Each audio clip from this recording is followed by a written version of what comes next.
Hello, I'm Tim and I have too many books. A while back I did a video about what it would be like to live on the moon. I recommended a whole load of books about people trying to live on the moon. While I was doing that, I came up with a tag, a living on the moon tag, something that tried to deal with the history and potential future of our interactions with the moon. And after the Artemis 2 launch, I thought, well, maybe I should dig this one out. Maybe I should attempt to launch a tag out into the world and see if anybody wishes to rendezvous with it. This is a book recommendation tag, so I won't want to be asking sneaky questions about your life and trying to get your mother's maiden name or explain why the exact digits and the order of those digits of your social security number are so important to you and in your book reading journey. I've read a fair few science fiction books at this point, but I wouldn't call myself an expert, and there are plenty of holes in my knowledge. And hopefully I'll be able to get a few recommendations from you which will encourage my reading. The prompts for this tag are: the moon is made of green cheese. The moon is a state of mind. The things are also people. We got rockets, dude. The Apollo Creed. Moonbase Alpha. The moon means business. And oh no, the moon. Hopefully going through this tag will allow you to recommend books, both fiction and non-fiction, that go from a pre-scientific understanding of the moon right the way through to a terrifying future where awful things happen on or to the moon. The first prompt is: the moon is made of green cheese. This is our pre-scientific story about the moon. When we talk about pre-scientific, it isn't just from a time when people didn't know anything about the moon, but it can date from people who kind of understand the moon but still want to do a fantasy version of space and lunar exploration. They don't really want to deal with the realities yet. To a certain extent, this means that you can not only encompass works by Cyrano de Bergerac or Margaret Cavendish, but you can also talk about H.G. Wells's The First Men on the Moon. I might also include Jules Verne's Journey to the Moon books, but he does make an attempt at being scientific and show an understanding of what it would take to get to the moon. Whereas H.G. Wells, some decades later, verges on fantasy. My recommendation for this prompt is a novella or even a novelette called Man in the Moon by Francis Godwin from 1638. Like a lot of space exploration books of this period, it deals with either a utopia on the moon, contrasting with the appalling life on Earth, or a dystopia on the moon which encompasses everything that is wrong with the Earth. The hero of the novel, a Spaniard, gets to the moon by using a flock of highly trained giant swans, which are probably more ecological than a Saturn V. The next prompt is: the moon is a state of mind. In this prompt I wanted to look at how, not necessarily how people thought the moon was, but how people react to the moon, how people behave to the moon. To partially quote Thomas Harris in Red Dragon, you can even consider how blood in Moonlight looks completely black. There are lots of possibilities here about how the moon has affected humanity. And like I said, it can be just moonlight. It can be two people meeting under a moon and the moon exploding for no readily apparent reason. My pick for this prompt is Our Moon, A Human History by Rebecca Boyle from 2024. This is a non-fictional exploration of the way that people have thought of the moon over the ages and how the moon has affected humanity and potentially affected its developments. Even dealing with ideas like how, without the tides caused by the moon, life on Earth would be very, very different. The next prompt is: the things are also people. This is an adaptation of a quote taken from Restaurant at the End of the Universe by Douglas Adams. In this prompt I wanted to deal with stories about what the creatures or people from the moon would look like. One of the things I realized when making this tag is that about 4 of these prompts could be covered by Robert Heinlein's The Moon is a Harsh Mistress. And certainly the changes in the physiology of the moon people in The Moon is a Harsh Mistress does kind of make them alien. But also I wanted to investigate, aliens who have sort of always existed on the moon, and maybe visitors to the moon who've stopped off to bury a very exactly proportioned monolith somewhere on the dark side. My pick for this prompt is The Moon Maid by Edgar Rice Burroughs from 1923. It centres on an admiral called Julian, an admiral who is existing in many different lives through the centuries, well into the future, and encounters invaders from the moon who conquer Earth. And it looks into his attempts to stop this from happening. The 4th prompt is, "We got rockets, dude."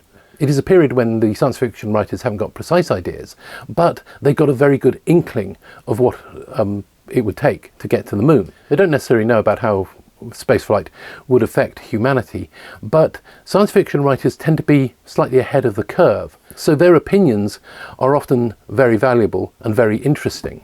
As you may be able to tell, I do have a slight bias for the sort of harder kind of science fiction, the more rigorously scientific versions of science fiction. But of course I hope there's plenty of scope for you to do something completely different. In non-fiction terms, there's plenty of scope for the heroes and villains of the development of spaceflight. While I'm not making it my pick, there is a rather interesting book called Vertical Empire by Charles N. Hill from 2001, which is a lot about why the British attempts at spaceflight ultimately failed. The too long did not read on that is lack of money and lack of will, but no lack of scientific expertise. My pick for this prompt is Prelude to Space by Arthur C. Clarke, originally serialised in 1947 and revised into a book in 1951. The book concerns a multinational consortium led by the British and their attempts at the first moon landing in the 1970s. Prompt number 5 is The Apollo Creed. This is a book that concerns the first landings on the moon, whether fictional retellings of the Apollo moon landings or similar, or non-fiction about the same thing. This was going to be called by a different name. I was going to make it Alternate Facts and talk about the possibilities of different people's depictions of how the moon landings first happen. But I made the mistake earlier this year of having the YouTube chat on while I was watching the live broadcast of the Artemis 2 mission launching. It was full of, oh, nice CGI, we never went to the moon, the earth is flat, and all that kind of rubbish. Now, I can't stop you from thinking things like that, but I think you're an idiot if you do, and I would much prefer it if you recommend books that know that we went to the moon in the late 1960s. Hence the name The Apollo Creed, which of course is a reference to not only to Rocky, but also to a belief that Apollo is real. I did notice some rather interesting non-fiction books about the Apollo moon landings. Particularly interesting was Moonshot, which is a book ostensibly by Alan Shepard and Deke Slayton, where they and a writer go and interview a lot of people involved in the original moon landings. My choice is The Calculating Stars from 2018 by Mary Robinette Kowal. In this book, sometime in the early 1950s, an asteroid crashes into the Earth and causes a tsunami that wipes out the eastern seaboard of the United States. It also poses a threat that will eventually destroy all large mammals on the Earth. Perhaps humanity needs to consider going to other planets like the Moon and Mars if they want to survive. The book chiefly deals with a woman who becomes an early space pioneer and gets the rather unfortunate name of the Lady Astronaut. This is the first in a series of books which are known as the Lady Astronaut series, which deals with her further adventures as she goes from the Moon to Mars to other places.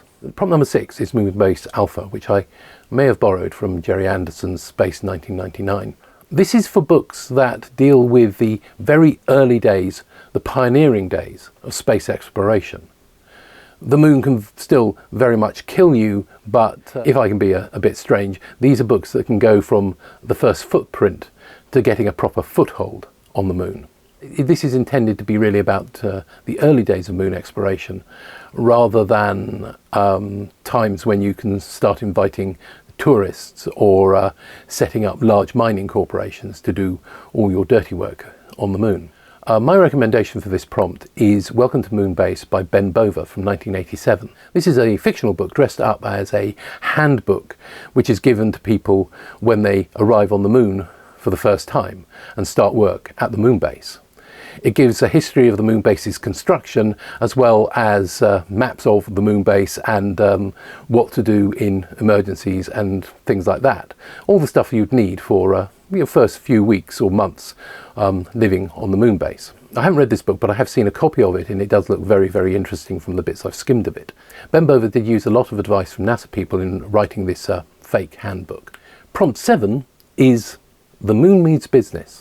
This is where you get to indulge your critiques and dangers of big business being involved on the moon, whether it is tourism, mining, or the control of exploration. It's yet another book where Moon is a Harsh Mistress by Robert Heinlein can be used as your answer to this prompt. Now, I want to point you in the direction of Lunar New Moon from 2015. By Ian MacDonald. This is the first in a trilogy of books about corporations known as dragons that compete for dominance of trade and exploration of the moon. In these books we follow the fate of the Courter family, whose corporation or dragon is one of the newest on the block, but they have achieved the monopoly on helium-3 mining, and other dragons such as Mackenzie Metals seek to destroy them. Prompt number 8 is Oh No, the Moon, or Oh No, the Moon. This is about something terrible happening on, to, or coming from the moon. It could be the moon exploding, an invasion from the moon coming too close or going too far away, even the moon being ripped out of its orbit and travelling through the stars. Yet again, Robert Heinlein and The Moon is a Harsh Mistress is a candidate for this particular prompt. My recommendation of this prompt is Seven Eves by Neil Stevenson from 2015. This certainly has the moon causing problems. It breaks up because of some kind of mysterious quantum event, and it will eventually break up and rain down onto the Earth, killing all life. Stevenson spends the first half of his book detailing what people do about this, how people cope with this, and how we eventually end up on a space station where there are perhaps only 7 women who can bear children. The 7 Eves of the title. The second half of the book is set in 5,000 years later, where we see the result of the 7 Eves project, as it were, and also the people who managed to survive on Earth or under the sea. I have to say that as much as I like the first half of Seven Eves, I really didn't get on with the second half, set 5,000 years later. It just didn't quite work for me. The only thing is that this is kind of a bit of a hole in my knowledge of science fiction. I certainly know that there are other books in existence, I just don't know whether they're any good or not. So like I said, I'm hoping for a lot of recommendations here. At the time of recording, we are in the throes of Rocket Summer. This is a booktube event created by Michael K. Vaughan. The idea here is to read classic science fiction with a particular focus on books written before 1970. I think most of the prompts that I've talked about in this tag could actually fit into Rocket Summer's remit. There might be some difficulty with prompt number 5, the Apollo Creed, especially if you're focusing particularly on the Apollo moon landings and not coming up with people speculating about what the moon landings would be like. And certainly that sort of thing could be done for your Apollo Creed choice. Because Rocket Summer is classic sci-fi and does kind of fit some of the prompts in this tag, it does mean that I can use it as an excuse to tag the hosts of Rocket Summer. So, let's do the tagging. Of course, there is Michael K. Vaughan, there is Book Chat with Pat, there is Randy Ray, the literate Texan, There is Steve Donahue, Another Bibliophile Reads, Grammaticus Books, Book Songs and Other Magic, and Genre Books. I hope they don't mind being tagged, and I hope some of the people I've tagged will actually give this a go.